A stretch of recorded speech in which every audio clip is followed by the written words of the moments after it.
तो कहानी की शुरुआत होती है और हमें दिखाया जाता है एक हाई स्कूल स्टूडेंट को जो कि कुर्सी पर जंजीरों से बंधा रहता है और वो एक अलग से कमरे में रहता है जहाँ पर चारों तरफ कैंडल्स जल रही होती हैं और बहुत सारे जादुई मंत्र टाइप के चिट्स लिखे हुए लगे रहते हैं वहाँ की दीवारों पर।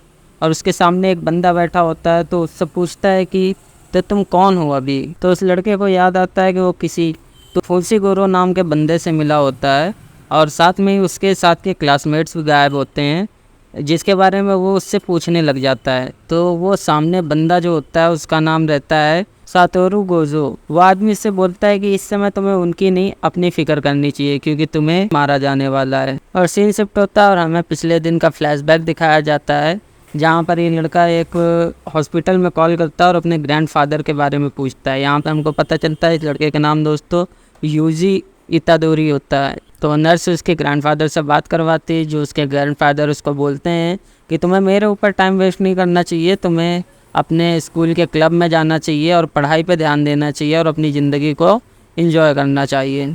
और यहाँ पर हमें उससे भी एक रात पहले का सीन दिखाया जाता है जहाँ पर एक स्टूडेंट जो कि जुजुत्सु टेक से होता है। दोस्तों जुजुत्सु टेक एक जादूगरों का स्कूल है जहाँ से ये स्टूडेंट होता है और इसका नाम मेकोबी फुसिगोरो होता है। वो यहाँ पे सुकीसावा हाई स्कूल में आता है जहाँ पर यूजी पढ़ता है और वो यहाँ पर एक शापित चीज़ को ढूंढने के लिए आया हुआ होता है। जो जगह उसको बताई गई होती है कि जहाँ पर वो शापित चीज़ मिलेगी वो वहाँ पर पहुँचता है तो देखता है वो चीज़ वहाँ पर होती नहीं है। तो वो सातोरू गोजो को फ़ोन मिलाता है और उसको बताता है कि वो चीज़ यहाँ पर नहीं है। तो वो बोलता है कि जब तक तुम्हें वो चीज़ नहीं मिल जाती तब तक तुम्हें वापस नहीं आना है। और उसी रात का हमें सीन दिखाया जाता है और दूसरी जगह पर जहाँ पर इजुकी और सासाकी यूजी के साथ में बैठे हुए होते हैं एक टेबल पर कैंडल जलाकर। तभी वहाँ पर स्टूडेंट काउंसिल प्रेसिडेंट आता है और वो बोलता है कि तुम्हारे इस क्लब का बंद किया जाता है क्योंकि तुम लोग कुछ काम धंधा करते नहीं हो। तो ये लोग बोलते हैं कि ऐसा नहीं, हम लोग काम धंधा कर रहे हैं और हमने एक रिसर्च भी की है। तो वो लोग बताते हैं कि हमने रिसर्च किया है कि जहाँ पर ये हमारे स्कूल के अच्छे अच्छे प्लेयर जो कि काफ़ी ज़्यादा हेल्थी हैं वो ऐसे बीमार क्यों पड़ रहे हैं, क्योंकि वहाँ पर ग्राउंड पर भूतों का साया है जिसकी वजह से बीमार पड़ रहे हैं। तो काउंसिल प्रेसिडेंट बोलता है कि ऐसा कुछ भी नहीं है, ये जो तुम बकवास कर रहे हो ऐसा कुछ नहीं है, उनकी तबीयत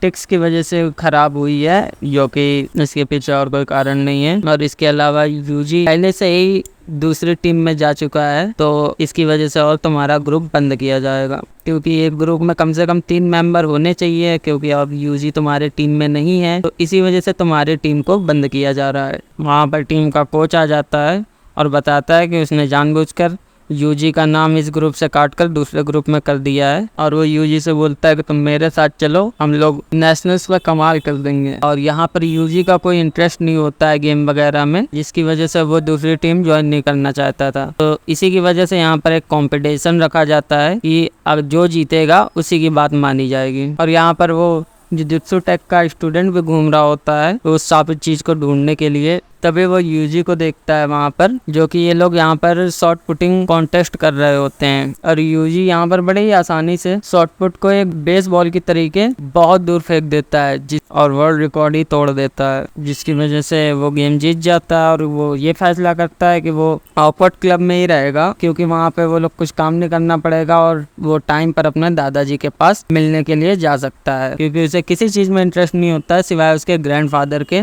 जो कि इकलौते हैं उसका इस दुनिया में, उनके अलावा और कोई नहीं होता उसका। तभी सासाकी और इबोची इससे बोलते हैं कि यार देखो अगर तुम मेरे क्लब में नहीं रहना चाहते हो तो कोई दिक्कत नहीं है क्योंकि तुम स्पोर्ट्स में बहुत अच्छे हो तो तुम जा सकते हो हमारा क्लब छोड़कर। लेकिन वो उसमें कोई इंटरेस्ट नहीं दिखाता, कहता मुझे अपने ही क्लब में ही रहना है। अगर मेरे को भी उसको देखता है और वो उससे इम्प्रेस हो जाता है कि यार इसने बिना पावर किसी भी पावर के इतना कमाल का शॉट लगाया है और वो सोचता है कि इसको तो जुजुत्सु टेक में होना चाहिए था। जब यूजी मेगोबी के सामने से गुजरता है तभी इसको मेगोबी को एहसास होता है कि वो श्रापित चीज जो इसको ढूंढ रहा है वो शायद से यूजी के पास है और जब तक वो उसको रोकता तब तक वो भाग के निकल चुका होता है हॉस्पिटल अपने ग्रैंडफादर से मिलने के लिए। तो वहाँ पर उसके दादाजी इसको बोलते हैं कि देखो तुम अपने पढ़ाई लिखाई पे ध्यान दो और अपने क्लब पे ध्यान दो, मेरे ऊपर टाइम वेस्ट ना किया करो।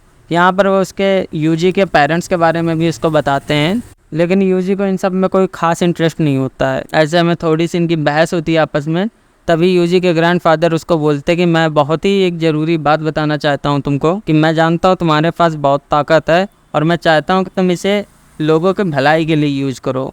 मुझे देखो, आज मेरे पास यहाँ पर कोई पर नहीं है, मैं अकेले मर रहा हूँ, लेकिन मैं चाहता हूँ कि जब तुम मरो तो तुम्हारे पास बहुत सारे लोग हों और तुम अकेले ना मरो। और ये कहने के बाद उसके ग्रैंडफादर की डेथ हो जाती है। फिर यूजी थोड़े टाइम शांति से वहाँ पर खड़ा रहता है और उसके बाद वहाँ उनका सारा सामान पैक करके वो लॉबी में जाता है, पेपर वर्क कंप्लीट करता है। तभी वहाँ पर साइड से मेको भी आ जाता है यूजी को ढूंढते ढूंढते, और वो अपना नाम वगैरह बताता है यूजी को। तो यूजी बोलता है कि देखो यार, मेरे ग्रैंडफादर की अभी भी डेथ हुई है और मैं यहाँ पर मौन करने की कोशिश कर रहा हूँ। तो मेको भी कहता है कि तुम्हारे पास एक श्रापित चीज़ है, मुझे वो दे दो, मैं यहाँ से चला जाऊँगा। और यहाँ पर मेको भी यूजी को इस श्रापों का सच बताता है। ये श्राप होते हैं बहुत सारे नेगेटिव एनर्जी को इकट्ठा करके इंसानों द्वारा इसे शापित बनाया जाता है। और जो चीज़ तुम्हें मिली थी वो भी कुछ इसी प्रकार की है, लेकिन इससे भी खतरनाक ये चीज़ है, जिस एलिमेंट से उसको सील किया गया था वो समय के साथ अब वो कमज़ोर होती जा रही और वो श्राप अब कभी भी आज़ाद हो सकता है। तो इसलिए मैं चाहता हूँ कि वो बॉक्स तुम मुझे दे दो ताकि यहाँ पर किसी को भी नुकसान ना हो। तो यहाँ पर यूजी वो बॉक्स मेकोवी को दे देता है और मेकोवी देखता है वो बॉक्स जो कि खाली होता है। तो वो उससे पूछता है इसके अंदर जो चीज़ थी वो कहाँ पे। तो वो बता देता है कि वो उसके टीम मेंबर के पास में है, क्योंकि इन लोगों ने प्लान किया था कि आज रात वो इस चीज़ को खोलने वाले हैं। ये सुन के मेकोवी बोलता है कि तुम्हें पता नहीं कि तुम्हारे दोस्त अब कितने बड़े खतरे में हैं। तो मैकी भी पूछता है कि ये क्या बुरा है क्या। तो वो बताता है ये बुरा नहीं, बहुत बुरा है, तुम्हारे दोस्त मारे जाएंगे। वहीं में दूसरी तरफ क्योंकि सावा हाई स्कूल का सीन दिखाया जाता है। वहाँ पर उनके रूम में दिखाया जाता है सासोकी और इकोची जो कि एक रूम में होते हैं और उस सील को खोलने के लिए तैयार होते हैं। जहाँ पर उन्होंने रूम की सारी लाइट्स वगैरह ऑफ करके एक कैंडल जला रखा होता है, जिस काफी अच्छा एटमॉस्फेयर मिलेगा ये चीज करने का, क्योंकि थोड़ा सा डर वाला एडवेंचर ना हो तो फिर मजा नहीं आएगा। ये लोग वो सील ओपन कर लेते हैं, जैसे एक उंगली निकलती है कि तभी वहाँ का रखा हुआ इनका कैंडल बुझ जाता है और ऊपर से मॉन्स्टर आने शुरू हो जाते हैं जिनके बारे में इन्हें कुछ पता भी नहीं होता है। उधर ही वहाँ पर मैकोवी और यूजी पहुंचते हैं तो मैकोवी को वहां पर एक अजीब सा प्रेशर महसूस होता है, उसको आभास हो जाता है श्रापित शक्ति के रिलीज होने का। तो यूजी को बोलता है कि तुम यहीं पर रुको, अंदर मत आना, अंदर बहुत खतरा है। तो यूजी बोलता है कि मैं भी अपने दोस्तों को बचाने के लिए अंदर जाऊंगा। मैकोवी यूजी को बोलता है कि तुम्हें अंदर नहीं जाना चाहिए क्योंकि वहाँ पर तुम्हारी जान को भी खतरा हो सकता है, और ये बोलकर वो अंदर चला जाता है। और वहीं अंदर एक जगह पर सासाकी छुपी हुई होती है जो देखती है कि यहाँ पर इधर उधर मॉन्स्टर वो खुला घूम रहा होता है, और उधर वो इगोजी को भी देखती है जिसके सर पर एक मॉन्स्टर सवार रहता है और उसी के पीछे से एक बड़ा वाला मॉन्स्टर आकर इगोजी पे अटैक कर देता है। और मेको भी तभी अंदर आता है और उसके सामने और मॉन्स्टर आ जाते हैं जो कि जुजुत्सु टेक के सीखे हुए जादू से वो आसानी से उन मॉन्स्टर को हरा देता है। इधर मेको भी अपने डिवाइन डॉग को समन करता है और उनको बोलता है कि अब तुम शापित आत्माओं को खा सकते हो। और उधर यूजी बाहर खड़ा होता है और वो सोचता है कि मैं इतना इसके साथ क्यों रहा हूँ, मुझे तो मौत से डर भी नहीं लगता है, क्योंकि जब उसके ग्रैंडफादर मरे होते हैं तो डर नहीं लगता उसको, बाकी बुरा लग रहा होता है उसका। और वो ये सोचता है कि इस मौत में और मेरे ग्रैंडफादर की मौत में क्या डिफरेंट है। तभी उसको अपने ग्रैंडफादर की कई बात याद आती है कि अपने ताकत को लोगों को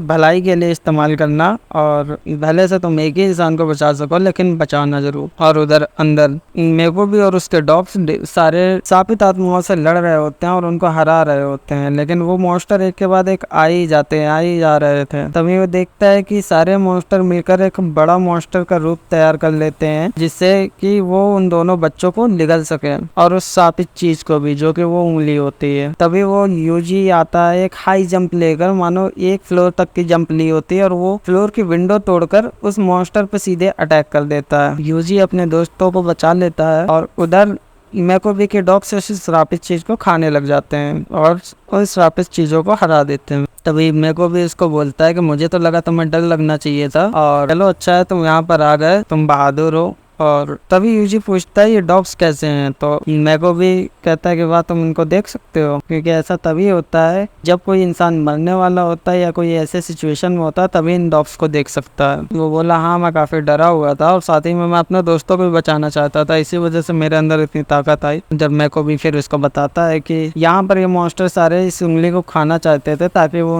अपनी ताकत को बढ़ा सके। यूजी मैकोवी को वो फिंगर वापस करने वाला होता है कि तभी ऊपर से एक मॉन्स्टर आ जाता है बहुत बड़ा और उन पर अटैक कर देता है। तो मैकोबी यूजी को पीछे ढकेल देता है और कहता है कि इन लोग को लेकर यहाँ से भाग जाओ। यहाँ पर मैकोबी अपना एक और शिकिगामी नियो को बुलाने वाला होता है कि तभी वो मॉन्स्टर उस पर अटैक कर देता है, हमला करके उसको रोक देता है। मैकोबी को ज्यादा चोट लगने की वजह से उसके डॉग्स भी धीरे धीरे गायब होने लग जाते हैं और इससे पहले कि वो मॉन्स्टर मैकोबी को मारे तभी यूजी भी आ जाता है वहाँ पर और उस मॉन्स्टर पर अटैक कर देता है। मैकोबी को पता होता है कि भले से उसके पास काफी ताकत है लेकिन वो बिना किसी श्रापित एनर्जी के उस मॉन्स्टर से जीत नहीं सकता। जब वहाँ पर वो यूजी हारने लग जाता है, उंगली जो कि यूजी के हाथ में होती है वो उसके हाथ से छूट जाती है और मॉन्स्टर के मुंह पर गिरने वाली होती है, भी तभी यूजी उसे अपने मुंह से पकड़ लेता है और वहाँ पर उसको मैकोबी की कही हुई बात याद आती है, कर्ज ऑब्जेक्ट खाने से कोई भी ताकतवर बन सकता है। तो वो उस उंगली को खा लेता है जिससे वो सबको बचा सके, क्योंकि इसके अलावा उसके पास कोई और चारा नहीं होता है। मैकोबी को लगता है कि ऐसा हो नहीं सकता कि खाने के बाद ये जिंदा बच जाए, तो इसी वजह से इसने बहुत गलत किया। ये आपको लाखों में से एक पॉसिबिलिटी हो सकती है जब इसको ताकत मिल जाए, वैसे तो ये इससे शायद ही जिंदा बचे। और यहाँ पर उसके अंदर रियोमन सुकोना की ताकत आ जाती है और वो आसानी से ही इस मॉन्स्टर को हरा देता है। और यहाँ पर मैकोबी इसको जब देखता है तो वो कहता है यार ये तो और भी ज्यादा बुरा हो गया, क्योंकि रियोमन सुकोना इस दुनिया में एक बार फिर से आ गया है और वो फिर से